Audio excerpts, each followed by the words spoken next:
Good morning, everybody. Buenos dias. Happy day 149 of the year.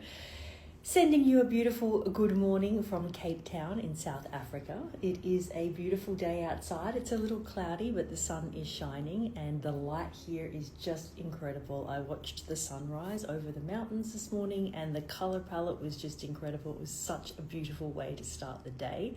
So hopefully you had a nice night of rest and you started your day like I did, immersing yourself in the natural world, looking at the natural world, observing what's unfolding around you, and taking some nice quiet yin time to start your day.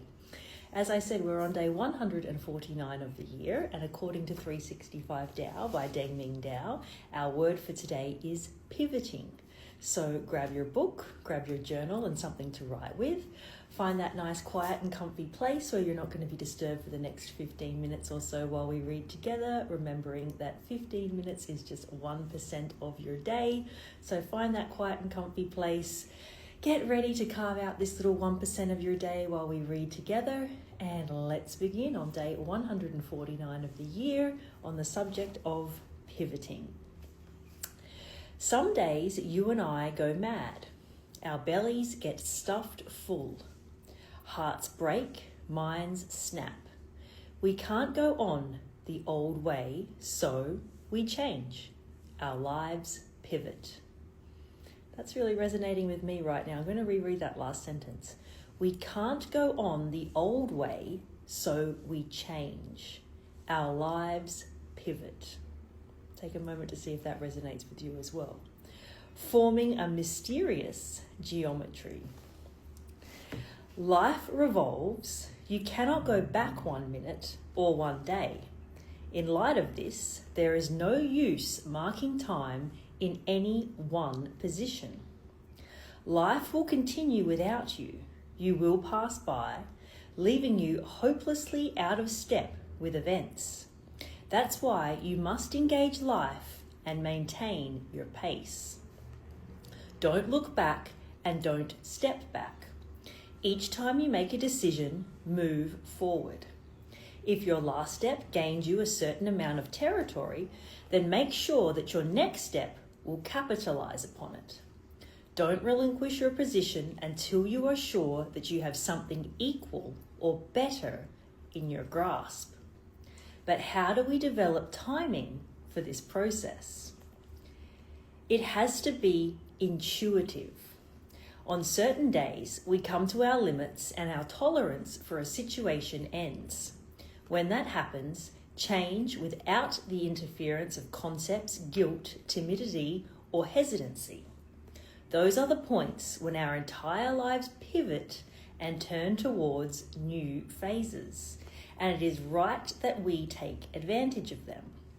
We mark our progress not by the distance covered, but by the lines and angles that are formed. This is a really interesting way to think about life in general, and perhaps you're going through some sort of a period of flux right now where you can feel that your life is about to pivot. Things are about to change. Perhaps you're working on a project that's about to come into fruition. Perhaps you've been working behind the scenes on something and you're just now starting to see the results of that after you've put in a lot of hard work. As it says here, you shouldn't be looking backwards. We should always be looking to go forwards with our momentum. Yes, of course, we need to take the wisdom of what we learned from the past, but we shouldn't be dwelling back there. We shouldn't be looking back there because we're constantly moving forward. We're cycling. We're moving through cycles. That's what life's all about. But I really love what it said here in that first sentence, and I'm going to reread it again. We can't go on in the old way, so we change. Our lives pivot. And perhaps take a moment to think about, have you ever reached that point in life where you know that you can't keep going on the road that you're on? You can't keep continuing on that old way. Something's going to give. Perhaps you've been resisting it, perhaps you've been fighting it, perhaps you don't really want it to change, but you know it's time. I'm sure if you take a moment to think about that, that could probably resonate with you. You can probably remember a situation in your life where that was very resonant. The old way can't go on, so we must change. that might be something that you want to journal about right now. Perhaps that's very resonant with you in this present moment in your life. Perhaps there's something that you're doing that you know needs to change, but you haven't quite done it yet. Perhaps there's something that you know needs to change, but you're resisting it for whatever reason. You might want to sit in contemplative silence and then just write about that today. I also invite you to go back through this passage in your own time and pull out anything that resonates, any of these sentences here that really jump out at you. This other one that I think is really great is don't relinquish your position until you are sure you have something equal or better in your grasp. You have to be strategic in life. Yes, we need to continuously move forward, but you can't just go and think, oh, okay, I'm just going to do something without really having some sort of a plan. Not that we should have like such strict concrete plans that we don't allow for life to unfold as well, but you can't make a strategic decision if you don't have somewhat of a plan or you don't really know what's going to be coming ahead. As it says here, don't relinquish your position until you have something equal or better to go towards as well. And that's all about discernment. And the other thing here is timing as well, as it says here.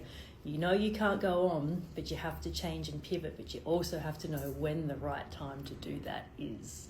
So there's lots of wisdom in today's passage. So if you're in a state of flux or things are changing or moving in your life, this one might be very resonant for you today. I wish you a beautiful, beautiful day. Thank you so much for being here for 149 days of this year, and I will check in with you tomorrow. Bye.